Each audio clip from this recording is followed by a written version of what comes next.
श्री गणेश अथर्वशीर्ष। ॐ नमस्ते गणपतये त्वमेव प्रत्यक्षं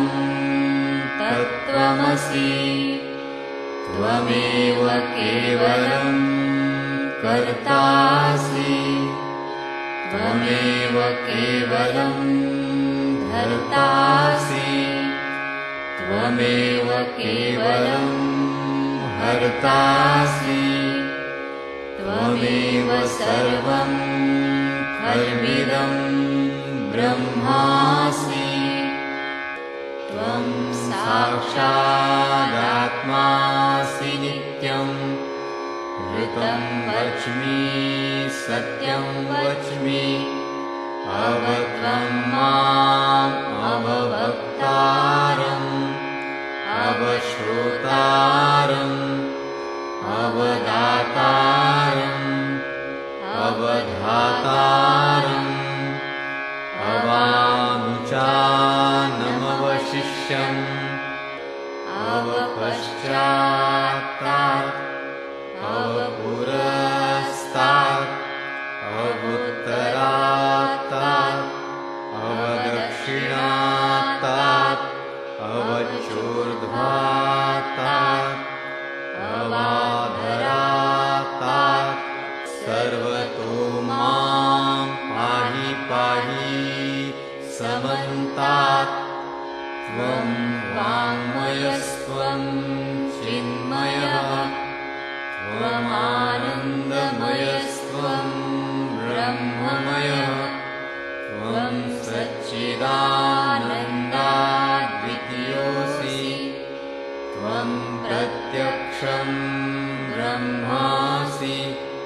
त्वं ज्ञानमयो विज्ञानमयोऽसि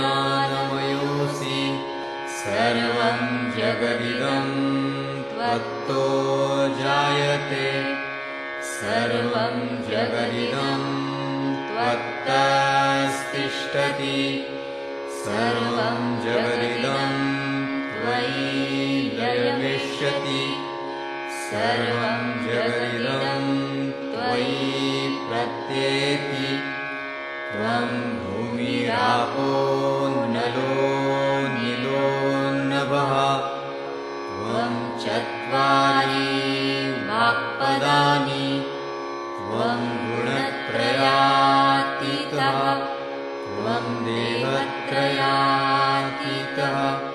त्वं कालत्रयातीतः त्वं मूलाधारस्थितोऽसि नित्यं त्वं शक्तित्रयात्मकः त्वां योगिनो ध्यायन्ति नित्यं त्वं ब्रह्मा त्वं विष्णुस्त्वं रुद्रस्त्वं इन्द्रस्त्वं अग्निस्त्वं वायुस्त्वं सूर्यस्त्वं चन्द्रमास्त्वं ब्रह्मभूर्भुवः स्वरो गणादिं पूर्वमुच्चार्य वर्णादि तदनन्तरम् अनुस्वारः परतरः अर्धेन्दुलसितं तारेण रुद्धम् एतत्तव मनुस्वरूपं गकारः पूर्वरूपम् अकारो मध्यमरूपम् अनुस्वारश्चान्त्यरूपम् बिन्दुरुत्तररूपम् नादसन्धानं संहिता सन्धिः सैषा गणेशविद्या गणकऋषिः निःसृद्गायत्री छन्दः गणपतिर्देवता ॐ गं गणपतये नमः एकदन्ताय विद्महे वक्रतुण्डाय धीमहि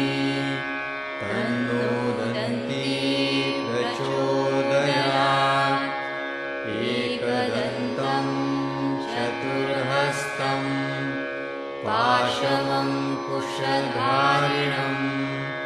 रदं च वरदं हस्तैर्बिभ्राणं मूषकध्वजम् रक्तं लम्बोदरं शूर्पकर्णकं रक्तवाससं रक्तगन्धानुलिप्ताङ्गं रक्तपुष्पैः सुपूजितं भक्तानुकम्पिनं देवं जगत्कारणम् अच्युतम् आविर्भूतं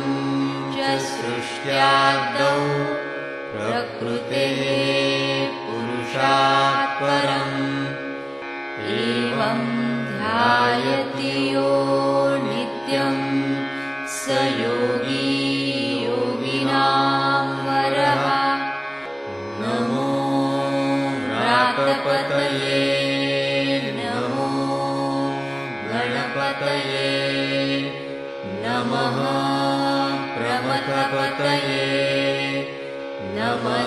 नमस्तेऽस्तु लम्बोदरायैकदन्ताय विघ्ननाशिने शिवसुताय